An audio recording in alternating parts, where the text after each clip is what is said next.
السلام عليكم ورحمة الله وبركاته.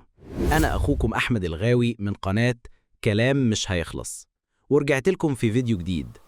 النهاردة الموضوع مش شرح ولا حل مشكلة، لكن موقف حصل معايا حبيت أشاركه معاكم.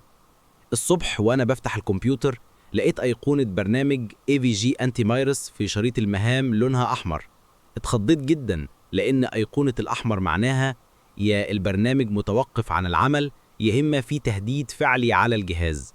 طبعا أول فكرة جات لي، يا ترى في حد بيحاول يدخل على جهازي؟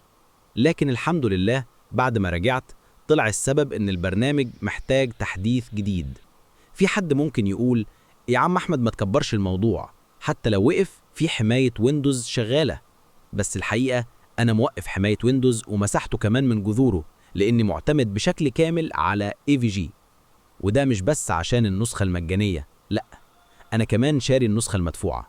وهنا أحب أقول لكم الفرق الكبير اللي لاحظته. أول حاجة، النسخة المدفوعة بتديك حماية أقوى بكتير ضد الهجمات الإلكترونية والبرامج الضارة. بتوفرك جدار حماية إضافي يحمي اتصالك بالإنترنت ويأمن شبكتك. فيها ميزة حماية الخصوصية، يعني لو في ملفات حساسة عندك أو صور شخصية تقدر تمسحها للأبد من غير ما أي برنامج استرجاعي يجيبها. غير كده كمان بتديك أمان للبريد الإلكتروني والتسوق أونلاين، ودي نقطة مهمة جدا دلوقتي مع كثرة الاختراقات والنصب.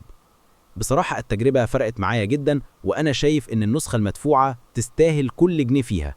النسخة المجانية كويسة كبداية، لكن اللي عايز أمان حقيقي وراحة بال لازم يجرب المدفوعة. في الآخر أحب أقول لكم الأمان على الكمبيوتر مش رفاهية، دي أولوية.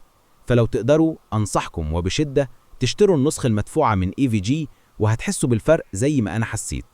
كان معاكم أخوكم أحمد الغاوي، أشوفكم في فيديو جديد إن شاء الله. سلام.